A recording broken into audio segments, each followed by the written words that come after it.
Good morning students, मैं हूं आमिर और मैं पढ़ा रहा हूं आपको mathematics for BSc second year. Topic चल रहा है differential equation first order but not of the first degree. ये आज हम शुरू करेंगे। यह है पार्ट नंबर 8। पिछले पार्ट में मैंने आपको एग्जैक्ट डिफरेंशियल इक्वेशन के बारे में पढ़ाया था।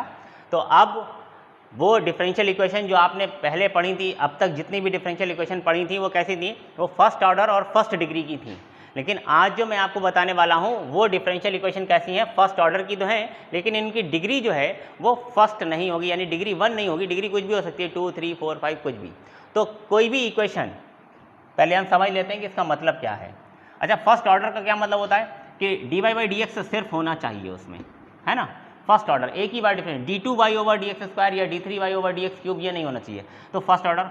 और अभी तक जो पढ़ रहे थे तो इसकी पावर भी 1 आती थी, इसकी पावर 1 आती थी। लेकिन अब जो हम पढ़ाने वाले हैं उसमें इसकी डिग्री जो है वो 1 से ज़्यादा होगी, यानी कि dy/dx की पावर जो है वो 2, 3, 4 कुछ भी हो सकती है। यानी कि अगर मैं इस तरह से लिखूँ dy/dx का होल ऑफ स्क्वायर प्लस कुछ भी सपोज लीजिए 4x = 0। तो ये जो इक्वेशन है, अगर आप ध्यान से देखें तो इसका ऑर्डर जो है वो क्या है, 1 है, लेकिन इसकी डिग्री जो है वो 2 है। 2 की बजाय ये 3 भी हो सकती है ना। तो अभी इसे हम क्या कहेंगे, ये ऑर्डर 1 और डिग्री 3 की इक्वेशन है। तो अब हम इस टाइप की इक्वेशंस पढ़ने वाले हैं। अच्छा, एक बात और कि यहाँ पर ये जो dy/dx है, dy/dx इसे सिंपली हम p लिखेंगे। तो जहाँ पर p लिखा हुआ हो आप समझ जाइए कि वो क्या लिखा हुआ है, dy/dx। तो अगर मैं इस तरह से कोई इक्वेशन लिखता हूँ p² - 5p + 3 = 0, तो p का मतलब क्या होता है, dy/dx। इसका मतलब ये क्या लिखा हुआ है आप समझिए, dy/dx का होल ऑफ स्क्वायर -5 dy/dx और +3 = 0। अगर मैं आपसे पूछूं कि इस डिफरेंशियल इक्वेशन का ऑर्डर क्या है, तो आप देखिए सिर्फ एक ही बार डिफरेंशिएशन हुआ है यहाँ पर, यानी कि डिफरेंशियल कोएफिशिएंट का जो ऑर्डर है वो क्या है, 1 है। तो ये ऑर्डर 1 की है, लेकिन क्या इसकी डिग्री 1 है, तो नहीं, इसकी डिग्री क्या है, 2 है। तो अब मैं जो इक्वेशन आपको पढ़ाने वाला हूँ वो क्या है, differential equation of first order but not of the first degree. यहाँ पर p की पावर 2, 3, 4, 5 कुछ भी हो सकती है, ठीक है। तो an equation in the form of, देखिए इसे कैसे हम लिखेंगे और फिर इसके कैसे सॉल्व करेंगे। An equation in the form of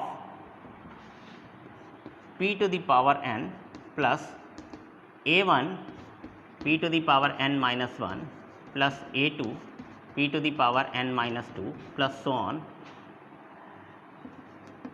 an p, ठीक है, और प्लस या ये कहें कि n-1 और यहाँ पर लिख दें an = 0। इस टाइप की कोई भी equation where p is dy/dx is called differential equation of first order, differential equation of first order but not of the first degree, ठीक है। अब इसे हम सॉल्व कैसे करते हैं, सॉल्व करने का क्या मेथड होता है, तो सिंपल सा मेथड है कि जब कोई इस तरह की इक्वेशन दी होगी तो आप क्या करेंगे, उसके लीनियर फैक्टर करेंगे p में। p मतलब dy/dx में, dy/dx में आप उसके लीनियर फैक्टर करेंगे। लीनियर फैक्टर एक एक करके हम सॉल्व करेंगे। वो लीनियर फैक्टर जो होते हैं वो मोस्टली क्या होते हैं, वेरिएबल सेपरेबल होते हैं। यानी कि वेरिएबल सेपरेबल हम कैसे सॉल्व करते हैं, सबसे पहले आपको बताया था कि dx के साथ x वाले टर्म और dy के साथ y वाले टर्म्स अलग अलग करेंगे, सेपरेट करेंगे मतलब, और उसके बाद इंटीग्रेट कर देंगे। तो अब इसको कैसे सॉल्व करते हैं, तो फिर से मैं बता देता हूँ कि आपको क्या करना होता है, उसके फैक्टर करने होते हैं। और अच्छा, कई बार क्या होता है कि फैक्टर नहीं हो रहे होते हैं तो हम क्वाड्रेटिक फार्मूला यानी कि श्रीधराचार्य फार्मूला जो आपने 10th में पढ़ा था उसका यूज़ भी करते हैं। कुल मिलाकर के p में जो हमारे पास इक्वेशंस दी हुई होती हैं उनको हम सॉल्व करते हैं, p में फैक्टर्स उनके बना लेते हैं और उन फैक्टर्स को फिर वेरिएबल सेपरेबल फॉर्म में कन्वर्ट करके उसे इंटीग्रेट करके सॉल्व कर लेते हैं, ठीक है। तो इसको मैं एक एग्जाम्पल के थ्रू ही आपको समझाता हूँ। डायरेक्ट एक क्वेश्चन करते हैं और फिर समझते हैं कि कैसे इसको करेंगे solve.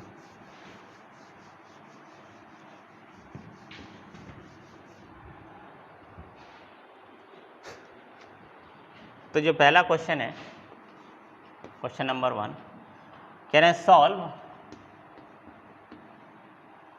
P square minus 7p, P square minus 7p plus 12 is equal to 0।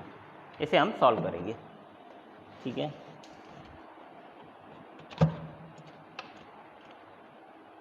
Okay,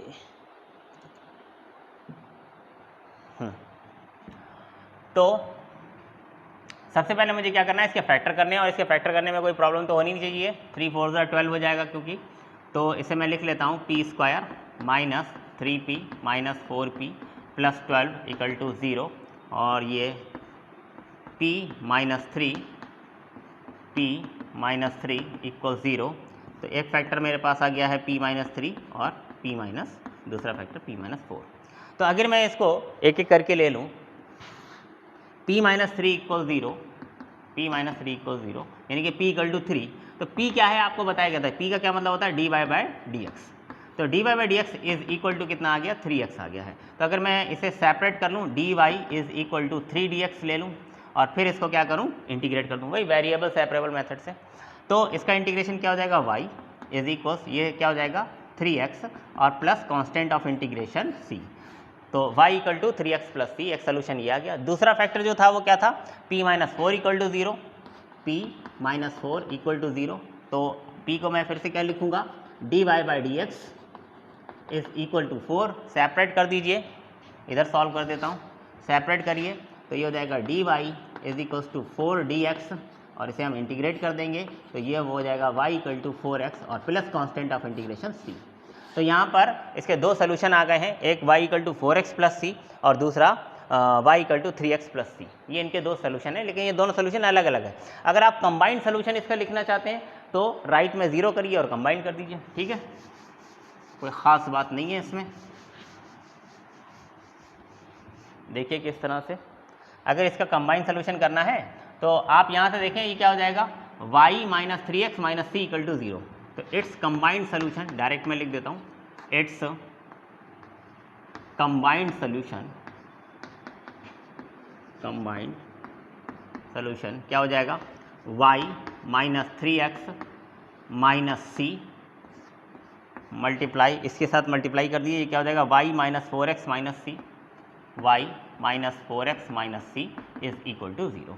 ये क्या है, इसका कंबाइंड सोल्यूशन है। ओके, तो बहुत ही सिंपल था, बस मुझे क्या करना था, उसके फैक्टर करने थे, फैक्टर करने के बाद मैंने उसको सेपरेट किया। ये कुछ ज़्यादा ही सिंपल हो गया था, थोड़े से अगर कॉम्प्लिकेटेड है भी तो हम फैक्टर एटलीस्ट करने के बाद जो है उसे वेरिएबल सेपरेट करके उसे इंटीग्रेट करेंगे। इंटीग्रेट करने के बाद जो सोल्यूशन आता है वो दोनों सोल्यूशन ही हैं, लेकिन वो कैसे अलग अलग सोल्यूशन आए हैं आपके। अगर आपको कंबाइन करके देना है तो आप क्या करिए, राइट में 0 बना दीजिए, y minus 3x minus C equal to 0 और y minus 4x minus C equal to 0, फिर इसकी और इसकी मल्टीप्लाई कर दीजिए। तो लेफ्ट हैंड साइड ये आ गई और राइट हैंड साइड 0 इंटू 0 0 आ जाएगी। तो ये इसका कंबाइंड सोल्यूशन है। चलिए एक क्वेश्चन इसका और जल्दी से करते हैं।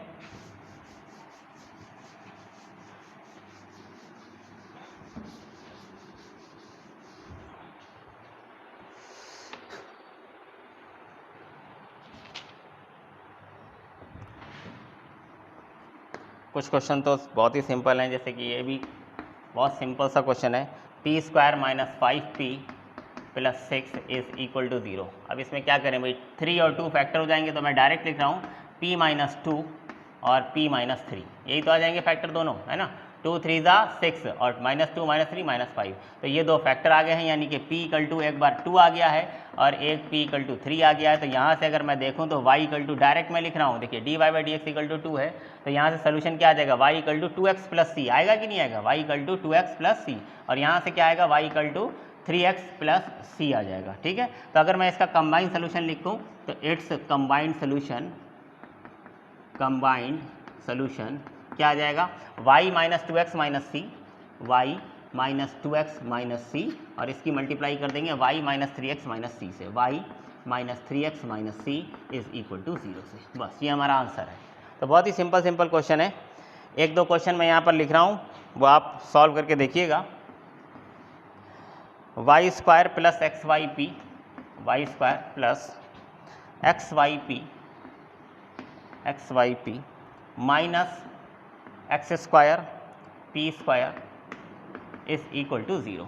ठीक है, तो देखिए ये पी स्क्वायर में क्वाड्रेटिक है, आप टेंशन मत लीजिए, पी स्क्वायर लास्ट में लिखा हुआ है, आप इसमें से माइनस कॉमन ले लीजिएगा, तो ये क्या हो जाएगा P square X square plus minus common लिया है तो ये हो जाएगा एक्स वाई पी और प्लस ये minus Y square is equal to 0। तो माइनस तो उधर चला गया है ना, तो कुल मिला के ये मेरे पास इक्वेशन रह गई है P square X square minus X Y P और minus Y square is equal to 0। तो अगर आप इसके फैक्टर कर पा रहे हैं तो करिए, अगर फैक्टर ना भी हो तो आप इसमें p के लिए श्रीधराचार्य फार्मूला लगा दीजिए, वही 10th वाला। p में ये क्वाड्रेटिक है कि नहीं है, देखिए ये p की घात 2 है यानी कि p स्क्वायर, ये p की घात 1 है यानी कि p की पावर 1 वाला कौन, और ये क्या है यहाँ पे p है ही नहीं तो ये कांस्टेंट टर्म हो गया।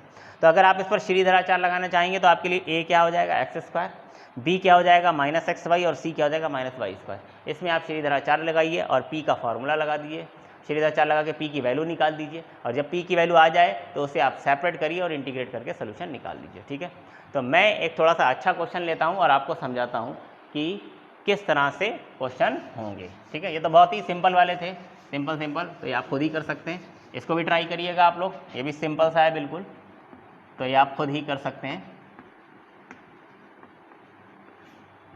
मैं एक दूसरा क्वेश्चन लेता हूँ,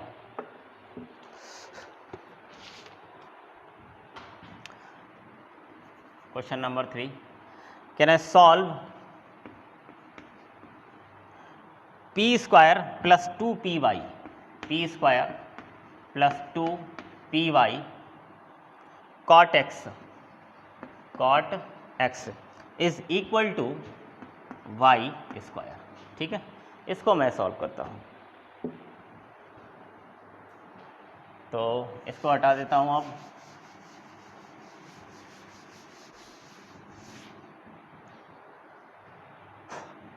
तो देखिए ये भी p में कैसी है क्वाड्रेटिक है, इसको पहले मैं लिख लेता हूँ पी स्क्वायर प्लस 2p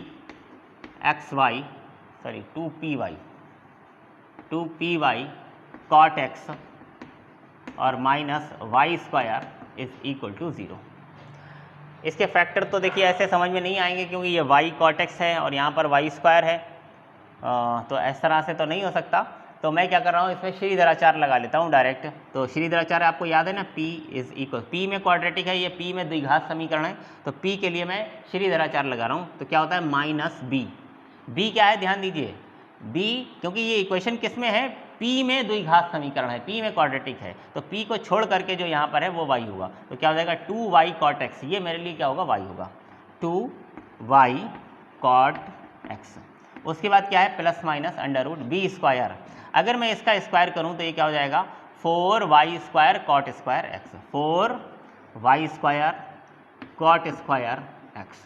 ठीक है, तो ये क्या हो गया बी स्क्वायर हो गया। उसके बाद क्या था माइनस 4ac, तो 4a कितना है, देखिए a कितना है यहाँ पर 1 है और c कितना है माइनस का y स्क्वायर है। ठीक है, तो यहाँ पर हो जाएगा माइनस वाई स्क्वायर, तो minus minus plus Y square हो गया ये अपॉन 2a, 2a की वैल्यू कितनी है 1 है, a की वैल्यू यहाँ पर कितनी है 1 है।